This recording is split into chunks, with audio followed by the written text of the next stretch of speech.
Salam hər kəsə. Bugünkü fizika dərsimizin mövzusu doyan və doymayan buxara aid olan bölmədən ətraflı yazılı cavab tələb olunan tapşırıqların izahından ibarətdir. İndi keçək tapşırıqlarımızın izahına. Baxaq birinci tapşırığımıza. Deməli, ρ koordinatlarında doyan su buxarının halının dəyişməsi təsvir olunmuşdur. AB keçidi zamanı doyan buxarın temperaturu və kütləsi necə dəyişər? Birinci qeyd edək. Deməli, hansı keçiddir? AB keçidi. Və proses, deməli, hansı buxar verilib bizə? Doyan buxar. Və qrafikdən nələri qeyd edirik? Baxırıq ki, qrafikdən doyan buxarın sıxlığı sabit qalıb. Buraya doyan buxarın sıxlığı sabit qalıb. Və burada buxarın həcmi isə nə edib? Buxarın həcmi artıb.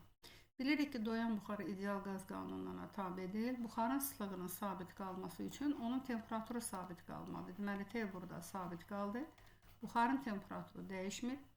Və buxarın kütləsi soruşur. Bunun üçün yazırıq sıxlığın düsturunun kütləsini tapsaq, M bərabərdir ρ vurulsun V buxar. Deməli, sıxlıq sabitdir. Düsturda 3 kəmiyyət görürsə, sıxlıq sabitdir. Buxarın həcmi artır. Buxarın həcmi artanda buxarın kütləsi də artacaq. Onda cavab olaraq yazırıq ki, temperatur dəyişməz, buxarın kütləsi isə artar. Düsturu da mütləq qeyd etməlisiz. Keçək 2 nömrəli testə. Deməli, 2 nömrəli testdə doyan buxar molekullarının konsentrasiyasının həcmindən asılılığı göstərilmişdir. Uyğun ifadələrdən istifadə edərək bu prosesi həcm temperatur koordinatlarında təsvir etməliyik. Deməli, biz əslində bizdən nə soruşur? Həcmin temperaturdan asıllıq qrafikini qurmalıyıq. Yəni, gəlin, yuxarı yazıraq həcm, aşağıda yazırıq temperatur. İndi bu kəmiyyətləri necə? Buradan sadəcə baxırıq elə, burada temperaturun, həcmin qiyməti azalır. Qeyd edək ki, yenə doyan buxar. Doyan buxar üçün burada qeyd etdik ki, qrafikdən baxırıq ki, konsentrasiya sabit qalıb, yəni N konstant. Konsentrasiyanın sabit qalması üçün doyan buxarın temperaturu sabit qalmalı. Deməli, T qalır konstant. Onda biz müəyyənləşdirdik ki, proses izotermik prosesdir. Baxın, proses izotermik prosesdir. Və qrafikdən də görürük ki, buxarın həcmi nədir? Azalır. Baxın, oxun istiqamətindən. Və burada da yazır ki, izotermik nədir? İzotermik sıxılma. Baxın, həmin prosesində baxın, VT koordinatında təsvir etməli. Temperatura perpendikulyar çəkdik. Çünki temperatur sabit qalıb. Sıxılmadırsa həcmin qiyməti azalır. Deməli, bir nöqtəsini yuxarı, 2-ni hara yazdıq? Aşağı. Eyni ilə 3 nömrəli testi oxşar testi. Sadəcə burada da doyan buxar molekullarının konsentrasiyasının həcmindən asılılığı göstərilmişdir. Uyğun ifadələrdən istifadə edərək bu prosesi VT diaqramında təsvir edir. Burada da qeyd edirik, konsentrasiya sabitdir. Konsentrasiya sabit isə, deməli, doyan buxarın temperaturu sabit qalmalıdır. Və burada isə buxarın həcmi artır. Baxaq, burada, yəni, burada buxarın həcmi artır. Baxın, həcm artır. Ona görə prosesi indi əvvəlkində sıxılma yazmışdıq. İndi prosesə uşaqlar yazacaqsınız ki, proses izotermik, baxın, yazırsınız, proses izotermik genişlənmədir. Və genişlənmədirsə, baxın, indi istiqaməti əvvəlkindən fərqli olaraq, baxın, əvvəlkindən fərqli olaraq istiqaməti yuxarıya doğru çəkirik. Birinci qeyd etdik, temperatur sabitdir. Temperatura perpendikulyar çəkdik. Genişlənmə olduğuna görə həcmin qiyməti artır. Deməli, bir nöqtəsini baxın bura, 2 nöqtəsini də yuxarı yazdıq. Keçək 4 nömrəli testə. Doyan buxarı izotermik genişləndirdikdə onun sıxlığı və kütləsi necə dəyişər? Deməli, yazırıq bura. Hansı buxardır? Doyan buxar. Baxın, doyan buxar. Proses izotermikdir. İzotermik genişlənmədir. Bu zaman temperatur sabit qalır. Və genişlənmə zamanı buxarın, buraya yazırıq, buxarın həcmi edir? Artır və bizdən soruşur ki, buxarın sıxlığı və kütləsi necə dəyişir? Deməli, temperatur sabitdirsə, burada buxarın sıxlığı sabit qalır. Buraya yazırsınız ρ konstant. Bəs buxarın kütləsi necə dəyişir? Buraya yazırsınız M buxar bərabərdir. ρ vurulsun V buxar. Və burada ρ'nun qiyməti sabit qaldığından, baxın, ρ sabit qalır. Buxarın həcmi artır. Buxarın həcmi artanda buxarın kütləsi də artacaq. Onda biz, baxın, genişlənmə deyirsə, həcm artır. Cavab olaraq nə götürəcəksiniz? Deməli, sıxlıq sabitdir, buxarın kütləsi isə artar. Sonra baxaq 5 nömrəli testə. 5 nömrəli testdə də izotermik sıxılma deyilir. yazaq. 5 nömrə testi izotermik. Deməli, izotermik isə temperatur sabitdir, T konstant. Burada sıxılmadırsa, buxarın həcmi, yəni buxarın həcminin qiyməti azalır. Baxın, həcm azalır və bizdən soruşur buxarın kütləsi, doyan buxarın kütləsi və buxar molekullarının konsentrasiyası necə dəyişər? Qeyd edək ki, bu doyan buxardır. Doyan buxar ideal qaz qanunlarına tabe deyil. Temperatur sabit isə buxarın təzyiqi, buxar molekullarının konsentrasiyası, sıxlığı, təzyiqi, temperatur, hətta kinetik enerji, baxın bu kəmiyyətlər sabit qalır. Bizdən konsentrasiyanı soruşduğuna görə, deməli konsentrasiya yazacaqsınız, dəyişməz. Baxın, bura yazırıq, dəyişməz. Buxarın kütləsi isə, baxın, buxarın kütləsi buxarın həcmi ilə düz mütənasibdir. Ona görə də buxarın kütləsi, buxarın həcmi azalırsa, buxarın kütləsi də azalacaq. Demək, cavabımız olacaq, azalar. Baxın, yazırıq, azalar, bir də dəyişməz. Deməli, cavabı burada cavabımızı əsaslandırdı. Keçirik 6 nömrəli testə. Deməli, 6 nömrəli testdə də VT diaqramı verilmişdir. Diaqramda yenə qeyd edirsiniz ki, bu doyan buxardır. Baxın, doyan buxar. Və qrafikdən baxırıq ki, temperatur sabitdir. Deməli, T sabitdir. T sabit isə artıq biz qeyd edirik ki, doyan buxarın temperaturu sabit isə təzyiq sabitdir. Doyan buxarın təzyiqi, sıxlığı, molekulların konsentrasiyası bu kəmiyyətlər qaldı sabit, yəni dəyişməz. Qrafikdən baxırıq ki, buxarın həcmi azalıb. Deməli, V, buxarın həcmi azalır. Bəs bizdən nə soruşur? Uyğun ifadələrdən istifadə edərək bu prosesi MV koordinatlarında təsvir etməliyik. Deməli, biz nə qurmalıyıq? Biz qurmalıyıq uşaqlar, konsentrasiyanın həcmdən asılı qrafikini qurmalıyıq. Bura konsentrasiya yazırıq, bura həcm yazırıq. İndi baxırıq, doyan buxarın temperaturu sabit qaldığından sabitlərin içərisində konsentrasiya da var. Bu zaman konsentrasiyaya perpendikulyar çəkdik. Həcmin qiyməti azalır və istiqaməti də qoyuruq bura. Deməli, 1-dən hara yazdıq? 1-dən 2-yə. Sonra baxaq 7 nömrəli testə. 7 nömrəli testdə təzyiqin həcmdən asılı qrafiki verilmişdir. Burada iki proses təsvir olunmuşdur.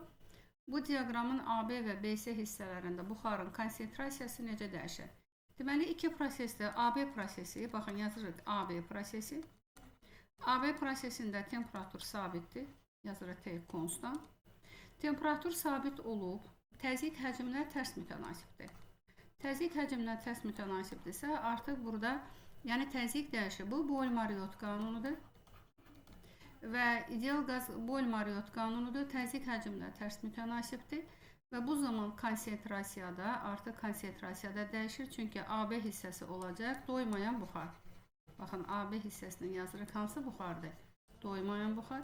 Doymayan buxar ideal qaz qanunlarına tabedir və ideal qaz qanunlarında konsentrasiya ilə həcm arasında əlaqə düsturunu qeyd etdik. Molekulların sayı dəyişmir. Konsentrasiya həcmlə tərs mütənasibdir. Burada həcmi AB hissəsində həcmin qiyməti azaldığından konsentrasiyanın qiyməti artacaq. Deməli, biz nə qeyd elədik? Deməli, AB hissəsində gəlin aşağıda yazaq. AB hissəsində konsentrasiyanın qiyməti nedir? Artır. Sonra isə keçirik BC hissəsinə. BC hissəsində də bizə verib ki, temperatur sabitdir, T konstantdır. Və həmin hissədə biz baxırıq ki, təzyiq də sabitdir, P də konstantdır. Deməli, temperatur sabit, təzyiq sabit isə, deməli, konsentrasiya da sabitdir. Çünki həmin hissə olur, ideal qaz qanunlarına tabe deyil, həmin hissə olacaq hansı buxar? Həmin hissə olur doyan buxar. Ona görə də BC hissəsinə yazırsınız ki, konsentrasiyanın qiyməti nə etməz? Konsentrasiyanın qiyməti dəyişməz. Baxın, qeyd elədik. Sonra keçək 8 nömrəli tapşırıqda. 8 nömrəli tapşırıqda V-nin T-dən asılı qrafiki verilmişdir. Baxın, qeyd olunub ki, hansı buxar? Doyan buxar. Uyğun ifadələrdən istifadə edərək bu prosesi PV koordinatlarında təsvir etməliyik. Deməli, qurmalıyıq biz nə?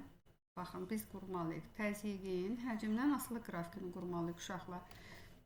Deməli, bura təzyiq, digərinə həcm yazıb, koordinat başlanğıcını qeyd etdik. İndi baxaq, əvvəlcə qrafikin izahını verək. Deməli, 1-2 prosesində baxırıq ki, doyan proses, deməli, hansı buxar verib bizə testdə? Doyan buxar. Doyan buxar. Qrafikə baxırıq ki, temperatur sabitdir. T konstant. Həcmin qiyməti isə burada nədir? Buxarın həcmi artır. Temperatur sabitdirsə, doyan buxarın təzyiqi, sıxlığı, buxar molekullarının konsentrasiyası da sabit qalacaq. Yəni bu kəmiyyətlər sabit qalır. İndi bizə təzyiqi verib. Baxın, təzyiq sabitdir. Onda təzyiq oxuna perpendikulyar çəkdik. Həcmin qiyməti artır. İstiqaməti qoyduq. Bax bu tərəfə. Deməli 1-dən 2-yə. Keçək növbəti səhifəmizə. Növbəti səhifədə də bizdə deməli silindirdəki porşun altında olan buxarın izotermik sıxılması zamanı halının dəyişməsi PV koordinatlarında təsvir edilmişdir. AB və BC hissələrində buxarın kütləsi necə dəyişir? İndi biz birinci nə etməliyik? Deməli, prosesə deyir ki, izotermik iki proses verilib. AB hissəsi, bir də BC hissəsi. Baxırıq ki, AB hissəsində temperatur sabitdir, T konstantdır. Və həmin hissədə təzyiq həcmlə tərs mütənasibdir. Təzyiq həcmlə tərs mütənasibdirsə, deməli, temperaturun sabit qiymətində təzyiq həcmlə tərs mütənasibdirsə, bu Boyle-Mariotte qanunudur və həmin hissə doymayan buxardır. Baxın, həmin hissə doymayan buxardır. Doymayan buxar. Doymayan buxar ideal qaz qanununa tabe olduğundan həmin hissədə, yəni AB hissəsində buxarın kütləsi dəyişməz. Buna yazırız ki, AB hissəsində buxarın kütləsi dəyişməz. Çünki həmin hissədə buxarın sıxlığı dəyişir. Məsələn, yazırıq bu düsturu. Rho bərabərdir. M bölünsün V. Burada buxarın həcmi azalır. Buxarın həcmi azalanda buxarın sıxlığı nə edir? Artır. Burada buxarın kütləsi qalır, dəyişməz. Keçirik BC hissəsinə. BC hissəsində də qeyd edirik ki, temperatur sabitdir. Baxırıq ki, temperatur sabit qalıb, həmin hissədə təzyiq sabit qaldı. Təzyiq sabit qaldı. Təzyiq sabit qalırsa, deməli, buxar molekullarının, deməli, buxarın sıxlığı sabit qalır, rho konstant qalır, sonra konsentrasiya sabit qalır. Və həmin hissə olur indi hansı buxar? Baxın, uşaqlar qeyd edir ki, həmin hissə doyan buxardır. Doyan buxar. Doyan buxar ideal qaz qanunlarına tabe deyil. M bərabərdir, rho V düsturunu qeyd etsək, rho vur V. Sıxlıq sabit qalır, baxın, doyan buxar üçün. Bu zaman buxarın kütləsi buxarın həcmi ilə düz mütənasibdir. Və buradan da baxırıq ki, B-dən C-yə buxarın həcmi azalır. Buxarın həcmi azalırsa, buxarın kütləsi də azalır. Ona görə buraya yazırsın ki, azalar. Deməli, AB hissəsində buxarın kütləsi dəyişməz. BC hissəsində isə buxarın kütləsi nə oldu? Azaldı. Keçək 10 nömrəli testə. Deməli, silindirdəki porşun altında doymayan buxarın izotermik sıxmaqla mayeyə çevrilmə prosesi koordinatlar PV koordinatlarında təsvir olunmuşdur. 1, 2, 3 nöqtələrinə uyğun buxarın sıxlıqları arasında münasibəti müəyyən edir. İndi baxırıq yenə. Deməli, baxın, bu prosesdə bir nöqtəsi düşən hissədə təzyiqlə həcm tərs mütənasibdir. Və həmin hissədə gəlin yazaq bir nöqtəsi üçün. Bir nöqtəsində təzyiqlə həcm tərs mütənasib olur. Və proses zamanı temperatur sabitdir, T konstantdır. Və həmin hissə deməli Boyle-Mariotte qanunudur və ideal qaz qanununa tabedir. Və həmin hissəni biz hansı buxar adlandıra bilərik? Deyə bilərik doymayan buxar, çünki o qanunlara tabedir. Və bir nöqtəsində sıxlığı deyib bizə. Deməli, buraya yazaq rho sıxlıq. Bir nöqtəsində də baxın, buraya yazaq V1. Buradan qeyd edək ki, rho bərabərdir. M bölünsün nədir? V. M sabitdir, rho da V ilə tərs mütənasibdir. İndi isə, baxın, bir nöqtəsindəki deməli, həcm 2 və 3 nöqtələrindəki həcmlə müqayisədə böyük olduğuna görə həmin nöqtədə sıxlığın qiyməti kiçik olacaq. Yəni, rho 1 kiçik olacaq. Buradan kiçiyi qeyd etdik. Keçirik isə 2 və 3 nöqtələrinə. 2 və 3 nöqtələrində uşaqlar təzyiq sabit qaldığına görə, baxın, 2 və 3 nöqtəsində təzyiq sabitdir. Və qaydada verilib, testdə də verilib ki, proses izotermik prosesi, təzyiq sabit, temperatur sabit. Deməli, artıq həmin hissə olur doyan buxar. Baxın, yazılır doyan buxar. Doyan buxarın təzyiqi, temperaturu sabit qalıbsa, deməli, buxarın sıxlığı da sabit qalıb, rho konstantdır. Bu deməkdir ki, 2 və 3 nöqtələrindəki buxarın sıvıqları biri-birinə bərabərdir. Deməli 2 bərabərdir 3-ə. Onlar da birdən nədir? Böyükdür. Bu da cavabımız. Sondan keçək 11 nömrəli testə. Deməli silindrik qabda yenə porşen altında doymayan buxarın izotermik sıxmaqla, bilirik ki, doymayan buxarı izotermik sıxmaqla, məsələn, müəyyən vaxtdan sonra nəyə çevirmək olar? Baxın, doyan buxarı. Bu hissədə artıq olub doyan buxar. Bu hissə doymayan buxardır. Gəlin yazaq. Bu hissə doymayan buxar. Bu hissə isə hansı buxardır? Bu hissə isə doyan buxardır. Hər iki prosesdə temperatur sabitdir və bizə deyir ki, 1 və 2-3 nöqtələrinə uyğun buxar molekullarının konsentrasiyaları arasında hansı münasibət var?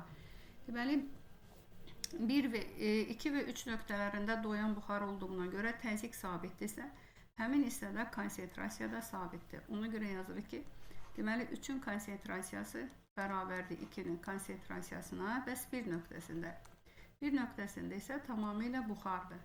Həmin nöqtə üçün biz konsentrasiyanın düsturunu yazsaq n bölü v, bura n konstant yazsaq, konsentrasiya həcmlə tərs mütənasibdir. Bir nöqtəsindəki buxarın həcmi 2 və 3 nöqtələrindəki buxarın həcmi ilə müqayisədə çox böyükdür. Ona görə də bir nöqtəsində konsentrasiyanın qiyməti kiçikdir. Deməli 3 n2-yə bərabərdir. O da nədən böyükdür? O da n1-dən böyükdür. Sonra 12 nömrəli testdə deməli doyan buxar izotermik olaraq genişlənir. Deməli birinci halda nə verib? 1. Baxın burada. Deməli proses gəlin belə yazaq. Deməli hansı buxardır? Doyan buxardır. Deməli birinci halda deyir ki, izotermik genişlənir. İzotermik genişlənirsə temperatur sabitdir, T konstant. Burada buxarın həcmi artır. İkinci halda isə, gəlin buradan yazaq, ikinci halda izofor prosesdir, V konstant. Deməli, izofor prosesdə buxarın temperaturu azalır və bizdən nə soruşur? Bu prosesdə doyan buxarın təzyiqi necə dəyişər? İndi baxırıq. Deməli, birinci halda temperatur sabit qalanda doyan buxarın təzyiqi də sabit qalır. Çünki doyan buxar qanunlara tabe deyil. Deməli, birinci halda təzyiq sabit qaldı. İkinci halda buxarın həcmi sabit qaldı. Temperaturu artdı. Temperaturu burada azaldı çünki soyumadır. Temperatur azalırsa doyan buxarın təzyiqi də azaldı. Ona görə cavab olur. Deməli, bir halında qaldı konstant. 2 halında isə qeyd etdik ki, nə etdi? Azalır. Qurtardı. Keçdik 13 nömrəli testə. Deməli, porşen altında maye və onun doyan buxarı var. Sabit temperaturda porşen bir vəziyyətindən 2 vəziyyətinə keçəndə buxarın sıxlığı və mayenin kütləsi necə dəyişər? Gəlin qeyd edək. Deməli, doyan buxar. Temperatur sabitdir. T konstant. Temperatur sabit olanda doyan buxarın qeyd etmişdik ki, hansı kəmiyyətləri? Sıxlıq sabit, sıxlığı sabit qalacaq, təzyiq sabit qalır, konsentrasiya sabit qalır. Baxın, bunlar da konstant qalacaq, yəni dəyişməyəcək. Porşen bir vəziyyətindən 2 vəziyyətinə gəlir. Porşen bir vəziyyətindən 2 vəziyyətinə gəlirsə, burada buxar sıxılır, buxarın həcmi azalır. Deməli, buxarın həcmi azalır və bizdənsə nə soruşur? Mayenin kütləsi necə dəyişər? Bilirik ki, buxarın həcmi azalanda, baxın, buxarın kütləsi n bərabərdir, rho vurulsun V buxar. Deməli, buxarın həcmi azalanda buxarın kütləsi azalacaq. Buxarın kütləsi azalanda mayenin kütləsi artacaq. Ona görə yazacaqsınız ki, deməli, təzyiq sıxlığı soruşur bizdə. Baxın, buxarın sıxlığı. Sıxlıq dəyişmir. Deməli, temperatur sabitdir, rho konstant. Buxarın kütləsi azaldığından mayenin kütləsini isə nə yazacaqsınız? Mayenin kütləsini yazacaqsınız, artar. Sonra keçək 14 nömrəli testə. Deməli, silindrik qabda porşen altında doymayan buxarın izotermik sıxmaqla mayeyə çevrilmə prosesi, yəni doyan buxara çevrilmə prosesi təsvir edilmişdir. 1, 2 və 3 nöqtələrinə uyğun buxarın kütlələri arasında hansı münasibət var? Deməli, burada bax, 2 proses var, hiperbola. Bu hissə ümumiyyətlə maye haldadır. Baxın, bu hissə doymayan buxardır. Doymayan buxar, bura qeyd edək. 3 isə doyan buxardır. Burada artıq doyan buxardır. Deyir ki, izotermik sıxmaqla, deməli burada həcmin qiyməti azalır.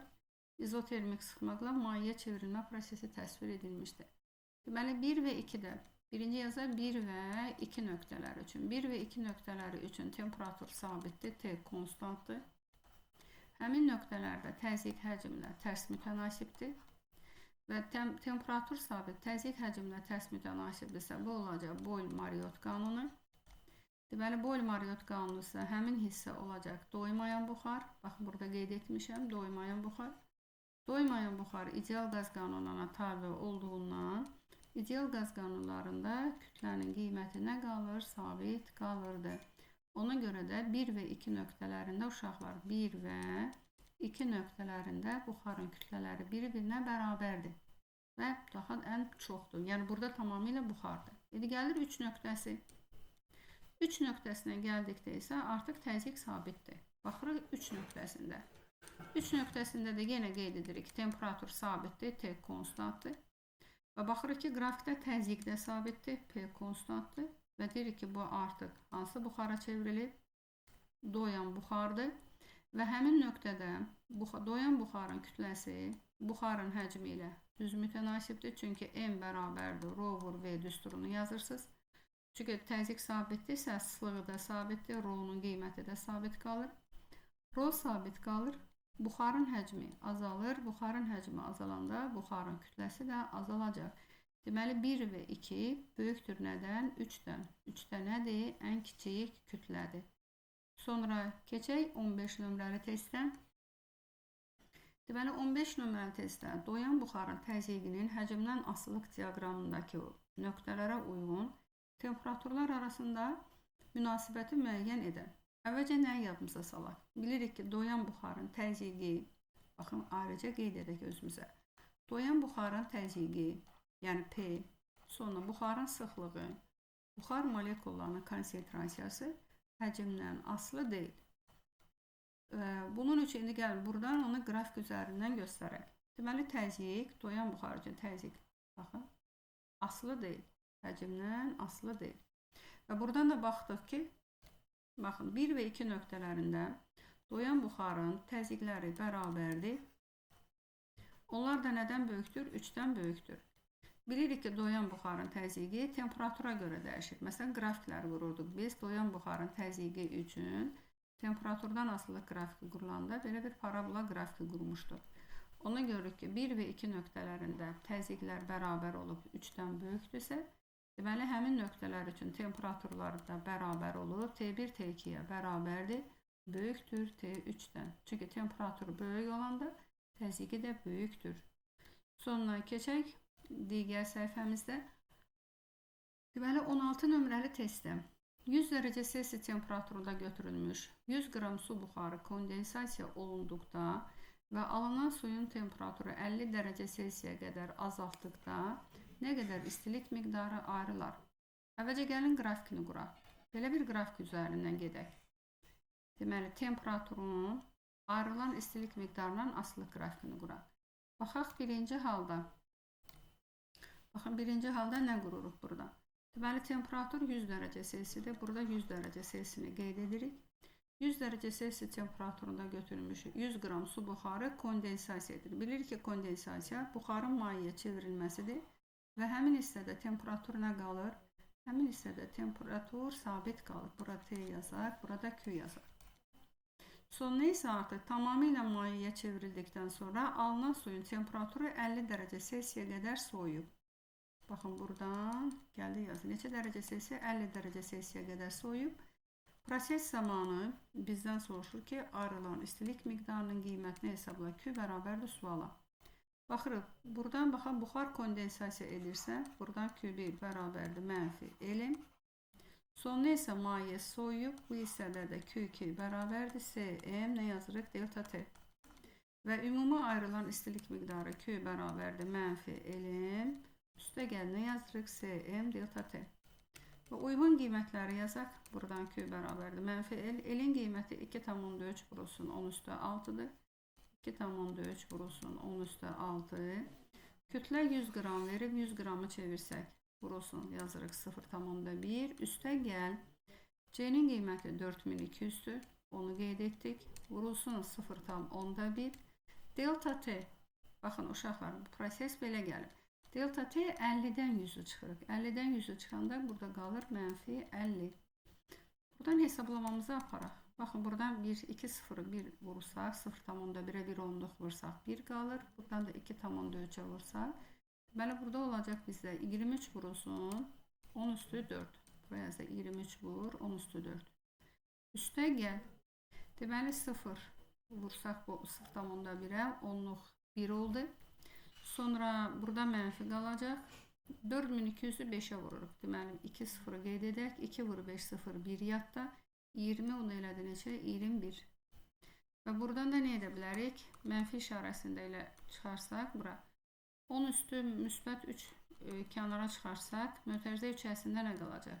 Deməli, 230 üstə gəlindən qalır 21. Buradan alırıq 2 bərabərdir. -251 vurulsun 10^3 joule. Cavab bizdə getməlidir. Neylə? Baxın, cavab deyir ki, kilojoule-la getməlidir. Kilojoule, kilo 10^3'dür. Yəni bunu 1000'ə əmsala keçəndə cavabı həmin əmsalının qiymətinə bölsək, elə 10^3 buradan gedir. Alırıq -251 kilojoule.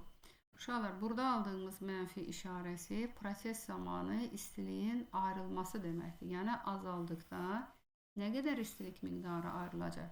251 kilojoule istilik miqdarı ayrılar. 17 nömrəli testdə oxşar tipli testi. Fərqlilik nədir? Sadəcə burada kütləni 200 qram götürülüb. Baxın, eyni üsulla, baxın, həm qrafikini qurduq, baxın, həm qrafikini qurduq, həm də düsturları yazmaqla, baxın, düsturunu qeyd etdik. Yenə qeyd edirəm, mənfi işarəsi proses zamanı istiliyin ayrılmasına gətirib çıxarır. Məsələn, müsbət olsa, müsbət nə gedir? Məsələn, deyir ki, su qaynayır və 100 qramı tutaq ki, buxara çevrilir. Elə yaza bilərsiniz. Sonra keçək 18 nömrəli testimizə. 18 nömrəli testdə deməli, içərisində su və onun üzərində doyan su buxarı olan silindrik qab metal manometrə birləşdirilmişdir.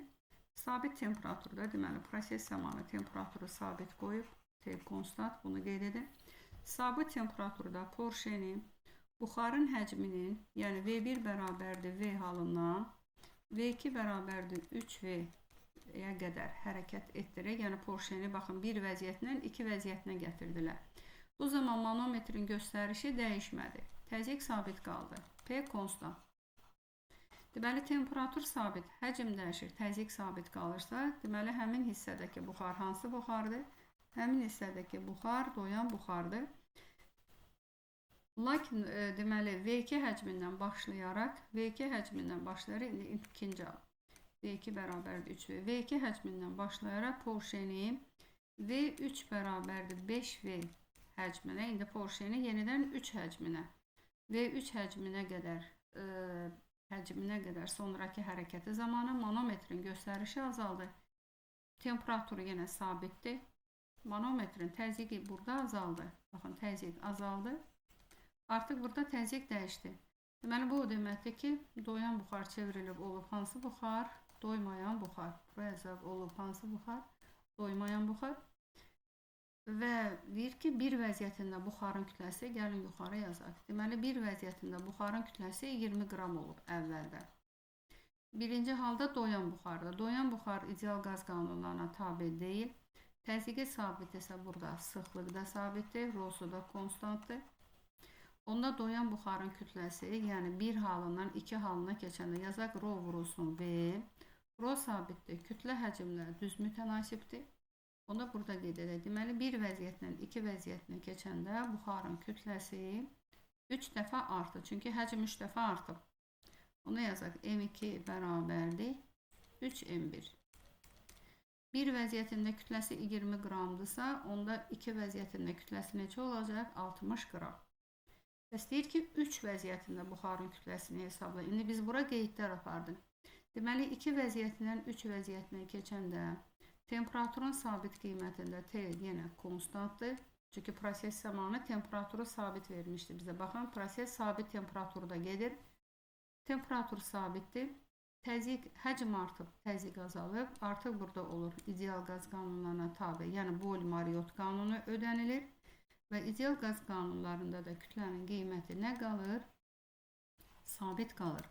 Deməli, 2 nöqtəsində, yəni artıq 2 nöqtəsindən 2 halından 3 halına keçəndə, məsələn, 2 nöqtəsində kütlənin qiyməti 60 qramdırsa, deməli, 3 nöqtəsində də buxarın, yəni 3 vəziyyətində də buxarın kütləsi elə neçə olacaq?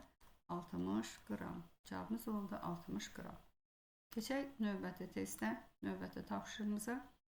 Deməli, 19 nömrəli testdə sabit temperaturda qapalı qabdakı buxarın kütləsinin həcmdən asılı qrafik verilmişdir. A nöqtəsinə uyğun buxarın təzyiqi P0-a bərabərdir. Uyğun düsturlar yazmaqla B və C vəziyyətlərində buxarın təzyiqini müəyyən edir. Yəni, bir B nöqtəsində buxarın təzyiqini tapmalıyıq. PB nöqtəsində. Bir də hansı nöqtədə? PC'də. PC nöqtəsində təzyiqini müəyyən edin və koordinat oxları üzərindəki kəmiyyətlərin uyğun qiymətlərini qeyd etməklə, baxın, burada PV qrafikində qeyd etməklə ABC prosesləri zamanı buxarın təzyiqinin həcmdən asılı qrafikini qurmalı. İndi baxaq AB hissəsində.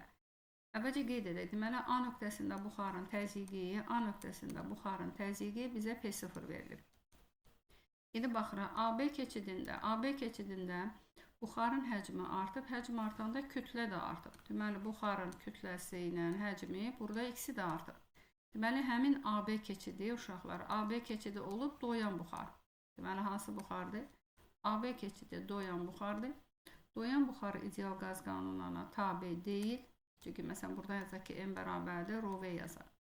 Deməli, buxarın həcmi artır, buxarın kütləsi də artıb, həcmi də artıb, kütləsi də artıb, sıxlıq sabitdir.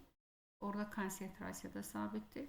Ona görə A nöqtəsindən B nöqtəsinə keçəndə buxarın təzyiqləri bərabərdir. Yəni, A nöqtəsindəki təzyiqlə B nöqtəsindəki təzyiq bərabər olub, nə yazacaqsa P0. Və buradan da sabit qururuq. Bilirik ki, doyan AB hissəsi, yəni doyan buxardır. Doyan buxarın təzyiqi həcmdən asılı deyil. Buraya yazıq B nöqtəsi. Baxın, buradan bura. Həcmin qiyməti artıb. Buradan istiqamət də qoya bilərik. Sonra isə gəlib B-dən C-yə. Baxın, BC-dən, BC istiqamətində. BC istiqamətində isə indi biz baxırıq ki, buxarın kütləsi sabit qalıb. Buxarın kütləsi sabit qalıb. Temperatur sabitdir, T konstantdır. Artıq burada həcm artır, V dəyişir, həcmin qiyməti dəyişir. Və burada artıq olur Boyle-Mariotte qanunu. Boyle-Mariotte qanununa görə də təzyiqlə həcm bir-biri ilə nədir? Tərs mütənasibdir. Və qanuna görə, məsələn, onda A nöqtəsi B, buraya yazaq VB bərabərdir. Deməli, PC, burada yazırsınız VC. B nöqtəsindəki təzyiqə nə demişdik? P0 demişdik. B nöqtəsi üçün həcmin qiyməti 3V0. Sonra C nöqtəsindəki təzyiqi tapırıq. İndi VC-də isə həcmin qiyməti 6V0. Buradan V0'lar gedir. Baxın, V0'ların üstündən xətt çəkdik və biz nə aldıq? C nöqtəsindəki təzyiq, B nöqtəsindəki, yəni C nöqtəsindəki təzyiq, buradan 3 ilə də 6 gedir, alırıq P0 bölünsün 2. Yəni, həmin təzyiq B nöqtəsindəki təzyiqdə neçə dəfə azdır? 2 dəfə azdır.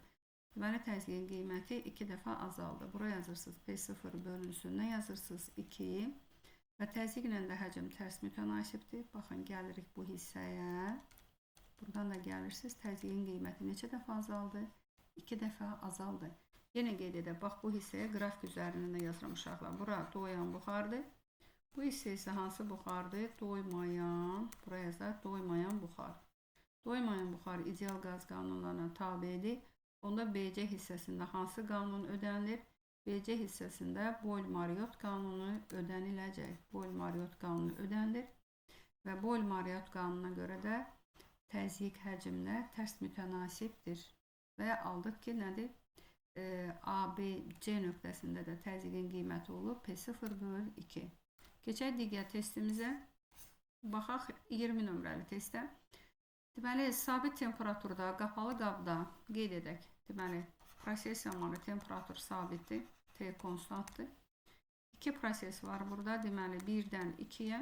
Bir də qeyd edək ki, hansı hissədən 2-dən 3-ə.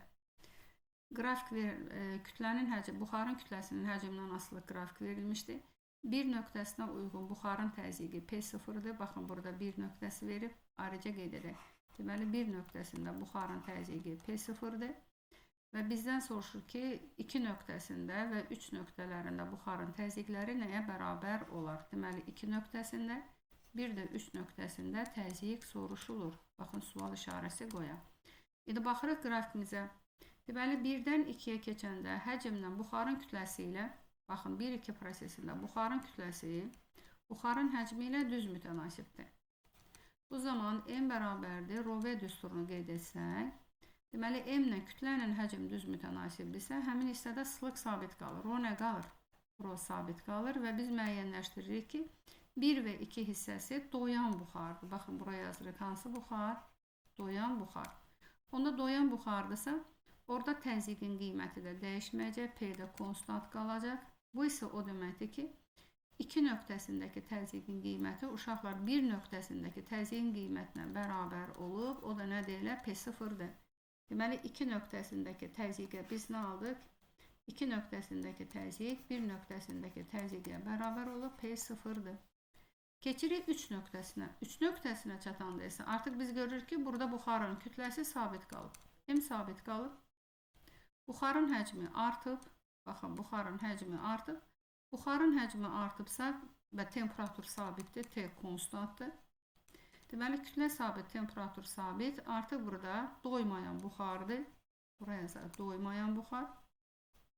Doymayan buxar və burada Boyle-Marriott qanunu ödənilir. Boyle-Marriott qanunu ödənilir.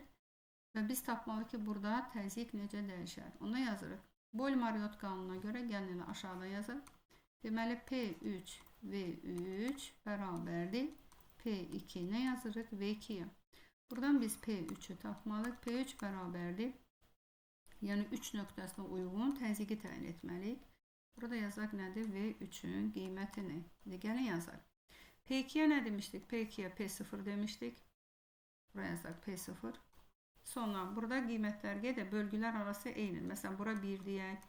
2, 3, 4, 5. Bu da neçədir? 6'dır. Edək 2 nöqtəsinə uyğun həcmə 4 demişik. Bura 4'ü yazaq. 3 nöqtəsinə uyğun həcmə isə nə yazmışıq? 6 yazmışıq. Baxın, bura yazmışıq 6. Surətə məxrəcə 2-yə xisar aparsaq, burada 2 P0, burada da nə qalır? 3. Əlbəttə ki, ala bilərsiniz ki, P0 bölünsün, nə ala bilərsiniz? 1, onda 5. Gəlin, bura yenidən yazaq. Deməli, 3 nöqtəsindəki təzyiqi nə aldıq? Ya yaza bilərsiniz 2 P0 bölü 3 və yaxud da ki, P0 bölünsün, nə alırıq? 1 tam, onda 5. 2 nöqtəsindəki isə nədir? P0'dır. Bir də qeyd edək. Deməli, 1-dən 2-yə kütlə dəyişir. 1-2 hissəsi doymayan buxardır. 2-dən 3-ə isə olacaq hansı buxar? Doyan buxar.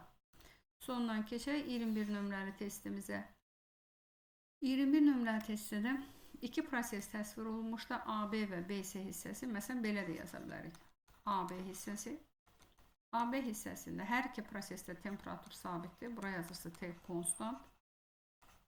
Sonra AB hissəsində baxın, buxarın kütləsi buxarın həcmi ilə düz mütənasibdir. Baxın, buxarın kütləsi buxarın həcmi ilə düz mütənasibdir. Və hər ikisi buxarın həcmi artdığından buxarın kütləsi də artır. Və bu zaman slıq sabit qalır, Rho sabitdir. Və həmin hissə doyan buxarsa konsentrasiyada sabitdir. Deməli, N də konstantdır. Və orada da bizə nə verilib? Həmin nöqtə, deməli, A nöqtəsində, baxın uşaqlar, A nöqtəsi üçün, baxın bu A nöqtəsi üçün, A nöqtəsinə uyğun buxar molekullarının konsentrasiyasını verib N0. Ona görə A nöqtəsinə yazırsınız ki, N0'dır. Edə A nöqtəsindən B nöqtəsinə axırda biz qeyd etdik ki, bu hansı buxardır? Bu doyan buxardır. Bunda A'dan B'yə keçəndə B nöqtəsindəki elə konsentrasiyada A nöqtəsindəki konsentrasiyaya bərabər olub, onun da qiyməti nədir? N0. Onda bura qeyd edək. Deməli, B nöqtəsində konsentrasiyanı tapdıq, nə? N0. İndi isə gəlib BC hissəsinə, BC keçidində. BC keçidində də yazırıq, temperatur sabitdir. T konstantdır. Həmin hissədə isə buxarın kütləsi sabit qalıb. Buxarın kütləsi sabit qalıb. buxarın həcmi artır. Sonra buxar molekullarının sayı sabit qalıb, N konstant qalıb. Biz bu zaman konsentrasiyanın həcmindən olan düsturunu yazsaq, N böl V. Burada say N, buxar molekullarının sayı sabit qalıb. Konsentrasiya həcmlər tərs mütənasibdir. Həcmin qiyməti artdığına konsentrasiyanın qiyməti nə edəcək? Azalacaq. İndi baxın, B nöqtəsi ilə C nöqtəsi. Burada artıq tənasüb qura bilərik. Deməli, biz tapmalıyıq C nöqtəsindəki konsentrasiyanı. C nöqtəsindəki konsentrasiyanın B nöqtəsindəki konsentrasiya olan nisbəti bərabərdir. B nöqtəsindəki həcmin C nöqtəsindəki həcmə nisbəti. Buradan tapaq. C nöqtəsindəki konsentrasiya bərabərdir. Deməli, B nöqtəsindəki konsentrasiya, B nöqtəsindəki həcm və C nöqtəsindəki həcm. Buradan qiymətləri yerinə yazaq. Baxın, B nöqtəsində əvvəldə tapmışdıq biz konsentrasiya N0-dır.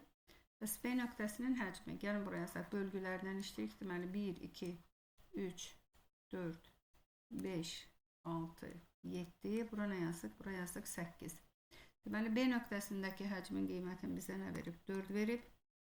C nöqtəsindəki isə neçə verib? 8 verib. 4 ilə 8-i ixtisar aparsaq, burada neçə alırıq? Alırıq N0 bölünsün 2. Deməli, C nöqtəsində, baxın, uşaqlar yazıq, C nöqtəsində konsentrasiyanın qiyməti nə oldu? N0 bölünsün 2. A nöqtəsi ilə də B nöqtəsinin qiymətləri nədir? Bərabərdir. Çünki A-dan B-yə qeyd etdik ki, doyan buxardır. Artıq B-dən C-yə olacaq doymayan buxar. O ideal qaz qanunlarına tabidir və BC hissəsində dedik ki, hansı qanun? Boyle-Mariotte qanunu ödənilir. Və həmin qanuna görə də deməli, konsentrasiya həcmlə tərs mütənasibdir. Keçək digər tapşırığımıza, 22 nömrəli tapşırığımıza. Sabit temperaturda qapalı qabdakı buxarın kütləsinin həcmindən asılı qrafik verilmişdir. A nöqtəsinə uyğun buxarın sıxlığı, gəlin yazaq, deməli, A nöqtəsinə uyğun buxarın sıxlığını bizə verib 20 qram bölünsün metrin kubu. Və bizdən soruşur ki, B və C nöqtələrində buxarın sıxlıqları nəyə bərabərdir? Deməli, soruşulur. B nöqtəsində buxarın sıxlığı nəyə bərabərdir? Bir də C nöqtəsində buxarın sıxlığı. Birinci baxırıq qrafikimizə. Deməli, temperatur sabitdir. T konstant. Baxın, yazaq, T konstantdır. T konstant olub. AB hissəsində, yəni AB keçidində kütlə həcmlə düz mütənasibdir.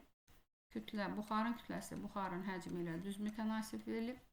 Bu isə o deməkdir ki, həmin hissə doyan buxardır. Çünki yazaq ki, N bərabərdir rho vur V. Buxarın kütləsi buxarın həcmi ilə düz mütənasibdirsə, həmin AB keçidində, baxın, AB keçidində buxarın sıxlığı nə qalır? Buxarın sıxlığı sabit qalır. Rho nə qalacaq? Konstant. Və həmin hissə hansı buxardır? Həmin hissə uşaqlar doyan buxardır. Bu isə o deməkdir ki, A nöqtəsindəki buxarın sıxlığı elə B nöqtəsindəki buxarın sıxlığına bərabər olub, neçədir? 20 qram bölünsün nədir? Metrin kubu. Deməli, biz B nöqtəsində də tapdıq ki, buxarın sıxlığı 20 qram bölünsün metrin kubu və fikrimizi də əsaslandırdıq. İndi isə keçirik BC hissəsinə. BC hissəsi üçün də yenə qeyd edək özümüzə, temperatur sabitdir.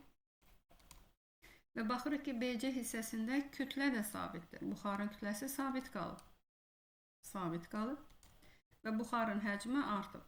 Buxarın həcmi artanda buxarın sıxlığı nə edəcək? Buxarın sıxlığı azalacaq. Düstur yazdaq ki, rho bərabərdir M böl V. Baxın, M böl V. Kütlə sabitdir.